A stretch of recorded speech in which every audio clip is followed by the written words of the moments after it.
I'm Jessica Outram, the principal of Indigenous Education and a citizen of the Métis Nation of Ontario with roots in the Georgian Bay Métis community. A holistic approach to Indigenous education for schools and individuals uses the focus of the medicine wheel. So we enter into the East. This is where we prepare the soil. This is where we reveal the learning. What is it that I need to learn? What is it that I need to unlearn? What are the conditions and the environment required for Indigenous education? What are the gifts that you have and the gifts that you need?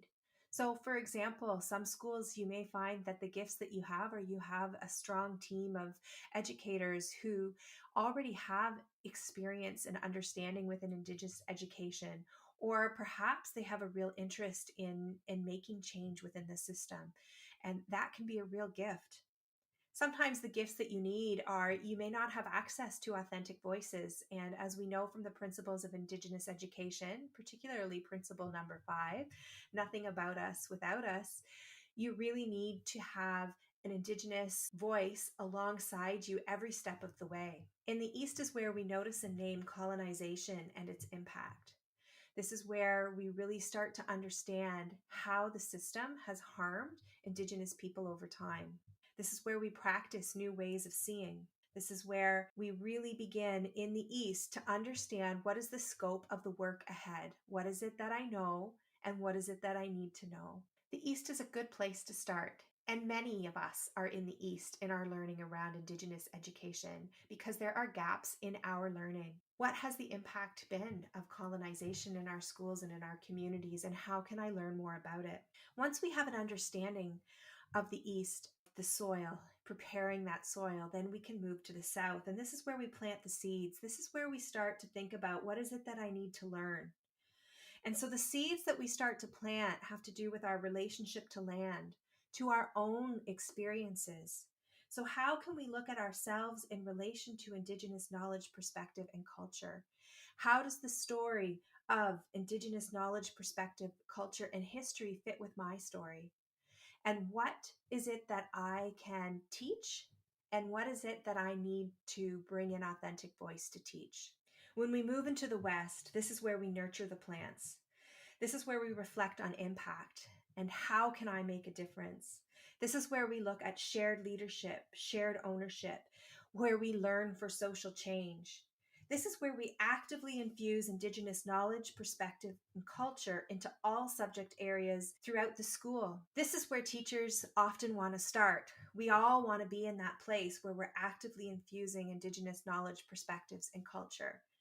However, if we do not put the time in to really prepare the soil and then plant the seeds and then wait for that growth to happen before we start to nurture the plants, things are going to go wrong. In the North, this is where we respond with action, where we sustain the growth. How can I lead with action? This is where we want to see the school or the classroom becoming as much like a circle as possible. This is where we respond to each other as human beings, no matter the age or position. We practice a holistic model of balance. We amplify student voice. We flatten hierarchies. This is where we question and innovate and respect Indigenous worldview. And all of that becomes automatic. And once that automaticity begins, then we end up in the East again. And we're going to notice something different about colonization that we didn't notice before. And then we begin the work again. We begin to practice new ways of seeing. We look at ourselves within relationship to the work, and then we begin to lead the learning for social change in our work as educators and as a school system. And then we move into that sustaining of the growth, and how can we make sure that the changes that we are making today in our classrooms, in our schools, and in ourselves are lasting. A holistic approach to Indigenous education for schools is going to take us years. And so, what I invite you to do today is to look at this model and to think about, where do you see yourself today? And that's how we can begin. That's how we can begin the work. So, for myself, I began by looking at the principles of Indigenous education and making sure that I understood what they were saying to me as an individual, as an employee of Kawartha Pine Ridge District School Board. And then I moved into the East. And this is the work that I find that I'm doing now. And this is the work that many of our schools are doing now, is we're reflecting on the conditions in the environment. We're actively learning about colonization and its impact. And we're beginning a long, slow, deep learning journey that will create lasting change. This can seem overwhelming to look at the holistic approach to Indigenous education for schools. And I invite you to engage in this work mindfully and slowly, and to engage in the Passport to Reconciliation along with all of us as well. The Passport to Reconciliation is something that we can do right now. Weekly invitations for you to engage in helping to close the gap. And as you begin to close the gap on Indigenous knowledge, perspectives, culture, and history, then you are going to be able to better understand colonization and its impact. You are going to be able to better relate it to yourself and to the work. Now, I'd just like to take a moment to talk about a holistic approach to Indigenous education for schools and to think about it in terms of the ways that we support individual students.